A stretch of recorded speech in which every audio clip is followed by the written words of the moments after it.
Thank you for watching NTD Business Top Stories tonight. The IMF warning of tough times ahead for the global economy this year. What's it predicting for the US, Europe, and China?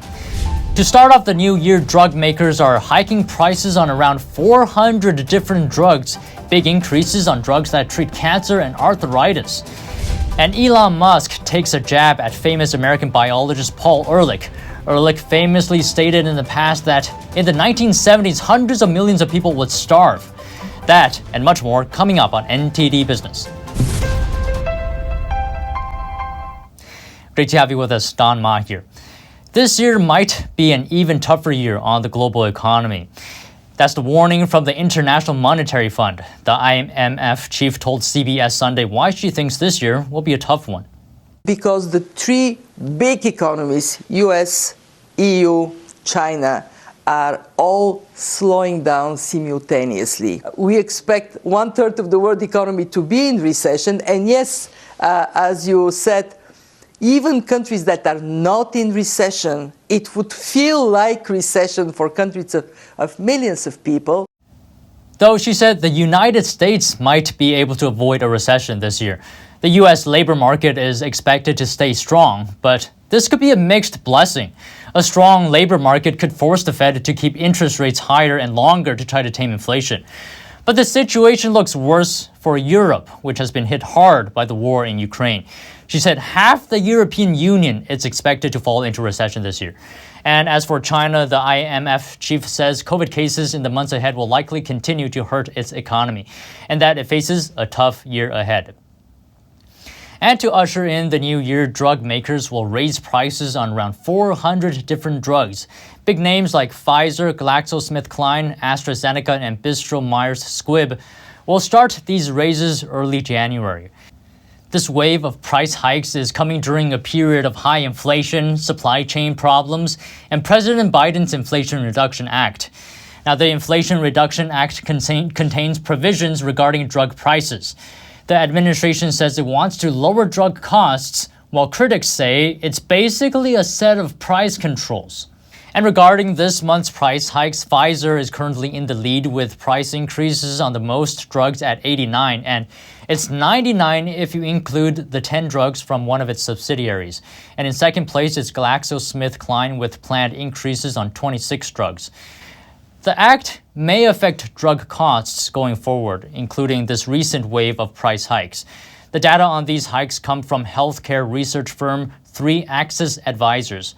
The president of 3 Axis Advisors, Antonio Chacha, told us that January is the prime time for drug increases.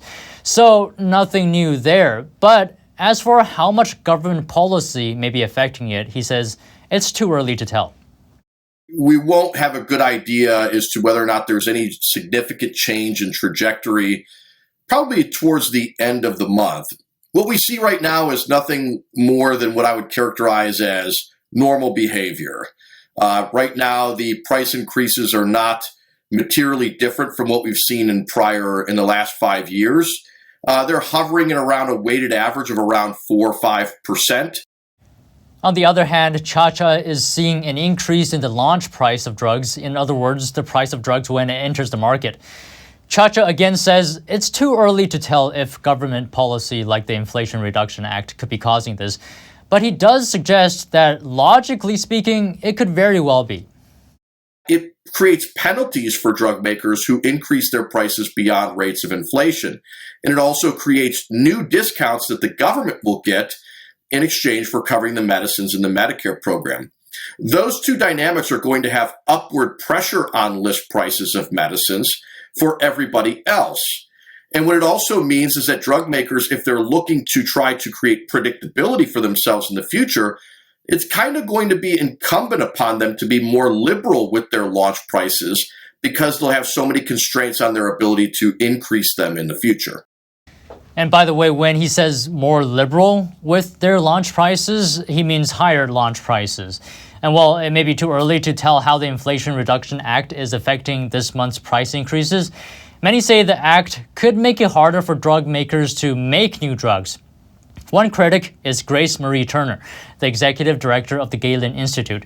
Turner says the act is basically a set of price controls that discourages drug makers from spending the time and effort needed to create new medicines. The United States is basically the medicine chest for the world, that the great majority of new drugs that have come to the market over the last 10, 20 years have come from American-based research facilities, because this is the only major market that has not had drug price controls. So we're basically paying for the research for the world. And so when you see that European countries have put price controls on prescription drugs, it's also dried up their pharmaceutical research industries. And that means that the drugs just aren't created there. Antonio Chacha, the president of research firm 3 Exit Advisors, on the other hand, says politicians and drug makers may have found a middle ground because the price controls don't kick in until after a drug's patent expires. Now, all new drugs have patents, and all those patents have time limits. When those limits expire, everyone can start making that drug. So, in other words, the price controls kick in only when the time of high profitability is over. But Chacha suggests the Inflation Reduction Act could still stifle innovation to some extent at least. Regardless, it will constrain those incentives of drug makers who previously were able to take liberties with the lack of a time limit or the lack of constraints on what their prices could be. So we have yet to see what dynamics will arise from this shift in policy. Policy, always being well-intended, always has collateral damage. And as for how much government policy will influence drug prices, we'll keep you updated.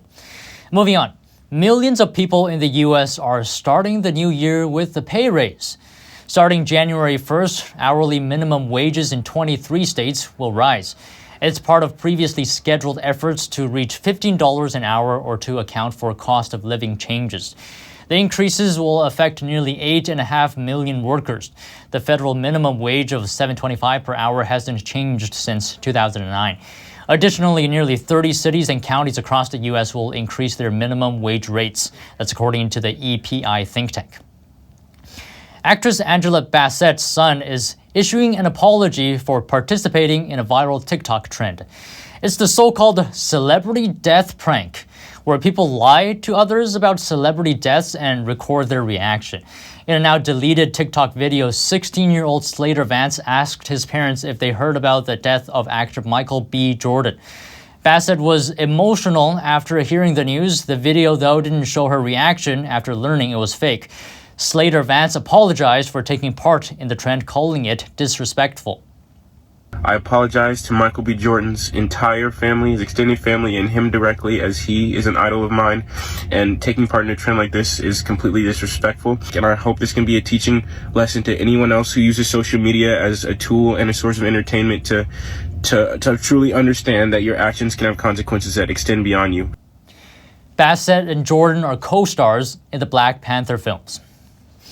And another U.S. lawmaker is warning about TikTok. Republican Mike Gallagher is the incoming chair of a new House Select Committee on China. He recently told NBC that TikTok is like an addictive drug. Well, it was FCC Commissioner Brendan Carr who originally called it digital fentanyl. I think the comparison is apt for at least 2 reasons. One, it's highly addictive and destructive, and we're seeing troubling data about the corrosive impact of constant social media use, particularly on young men and women here in America. It's also digital fentanyl in the sense that, as you allude to, it ultimately goes back to the Chinese Communist Party.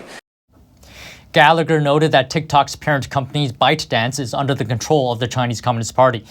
He said he's concerned about the data the app collects on American users. Another concern is the app could censor content that's politically sensitive to Beijing.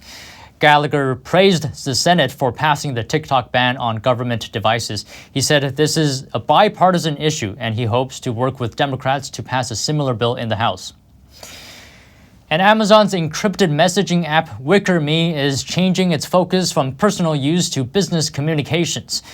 The app has come under fire in recent years after criminals were discovered using it as a way to privately communicate. NTD's Sean Marshall has more details. Sad news for some, as WickerMe, Amazon's encrypted chat app, has stopped accepting new users as of December 31st of 2022 and will be unavailable after December 31st, 2023. The app allowed users to sign up without a phone number or other types of identifying information. It eventually became a go-to app for groups in need of private communication like journalists, but it was also used by groups like hackers and drug dealers. Most notably, an NBC investigation found WickerMe to be a busy hub for trading child sex abuse material. They identified it in 72 court cases from the past 5 years in which WickerMe was allegedly used in connection with child pornography. Despite the possible abuses by criminals, WickerMe has also been used for good-hearted purposes like working with data solutions company Uncommon in aiding Afghan refugees through secure communication. We had to find a way of encrypting all of the traffic between the shepherds in Afghanistan and the U.S. operations of the nonprofit. We needed to make sure we protected these folks and their information. We needed to do this very, very quickly. As I mentioned, people were being hunted at the time that I was engaged. Amazon is switching the main role of the service to focus on business with public sector customers' data and communications with AWS Wicker and Wicker Enterprise. If you are a WickerMe customer, Amazon has said it will provide more information in the coming months on actions you can take to preserve your data. Sean Marshall, NTD News. Deutsche Bank and JP Morgan Chase are asking a federal court to throw out lawsuits claiming that they should have known about disgraced financier Jeffrey Epstein's sex trafficking ring.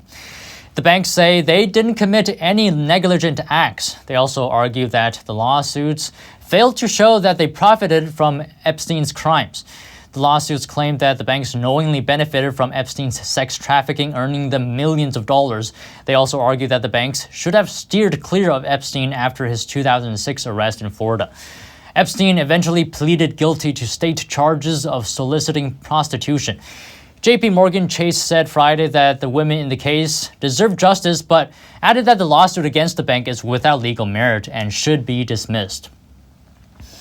General Motors provided a grant to a pro-transgender organization last year. The organization supplies kindergarten and elementary classrooms with children's books that support its ideology.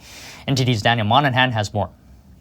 The donation was to the Rainbow Library program of the Gay, Lesbian, and Straight Education Network, or GLSEN. Here's Michael Rady from GLSEN. We send LGBTQ plus affirming books to schools and libraries for free. The pro-transgender organization is known for lobbying school districts to allow boys who have undergone sex changes to play on girls' sports teams and use female restrooms. GM says it funds the Rainbow Library's efforts to provide supportive curriculum materials and book sets that are LGBT-centered. We put a major emphasis on books that center the voices of trans and non-binary people. GM's Social Impact Report says the Rainbow Library program provides ongoing support and professional guidance for educators to create inclusive, supportive, and identity-safe classrooms. Megan Brock, a parents' rights advocate, has accused GLSEN of attempting to exploit their Rainbow Library program to, in her words, covertly groom children and influence educational policy. She addresses the issue of school systems and parents having differing belief systems. Withholding information from a parent is a long-established pattern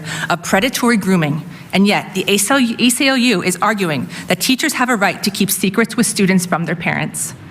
This is dangerous to students and parents, and it needs to be stopped. GLSEN has been accused of allegedly trying to add trans and non-binary gender theory into school policies and curriculum. The books in its program include I Am Jazz, about a boy who discovered that he was a girl from the age of 2, and the sexually explicit Gender Queer, which contains depictions of sexual activities and descriptions of fantasies and experiments. GLSEN has also created a trans action kit for students and teachers to engage in pro-LGBT activism. Daniel Monahan, NTD News. And Elon Musk today weighed in on the topic of overpopulation. He tweeted about American biologist Paul Ehrlich after Ehrlich appeared on CBS's 60 Minutes program. Ehrlich, in the segment, predicts the next few decades will be the end of the kind of civilization we're used to. You seem to be saying that humanity is not sustainable. No, humanity is not sustainable. To maintain our lifestyle, yours and mine, basically, for the entire planet, you'd need 5 more Earths. Not clear where they're going to come from. In a tweet, Musk commented on the story and says Ehrlich shouldn't be given credibility. Ehrlich argues that the natural environment and the food security situation will not be enough to sustain continued population growth. Ehrlich is famous for his book titled The Population Bomb, in which he predicted that in the 1970s, hundreds of millions of people would starve. The book said that it was unreasonable to expect sufficient improvements in food production to feed everyone. In the book, he also talks about the idea of forced population control. The book was controversial when it was released in 1968. Ehrlich was criticized as being an alarmist at the time, and it seems like 50 years later, history has proven that the prediction may just be a little exaggerated. And earlier today, I sat down with Samuel Gregg with the American Institute for Economic Research. He's written 16 books on economics and other topics. He thinks Ehrlich's latest prediction will be proven false, and the human mind is the greatest resource there is. Thanks for joining me, Sam. Now, on New Year's Day, CBS featured a segment with Paul Ehrlich. In it, he said, humanity is not sustainable, and that in a few decades, the civilization that we're used to right now will end. Now, he's been wrong before. Do you think he's right this time? Paul Ehrlich is now in his 90s. And I think it's fair to say that his views have not changed really since he penned his book, The Population Bomb, which everyone probably remembers. It came out in 1968, in which he predicted there would be mass starvation, in which people would basically be more or less like animals, tearing at each other, even killing each other, because we'd be running out of natural resources, and it would be more or less a survival of the fittest situation. Well, that turned out to be spectacularly wrong, and that's true, I'm afraid, of pretty much all of his predictions when it comes to things like population growth, as well as the sustainability of resources. We have more access to more resources than any time in history.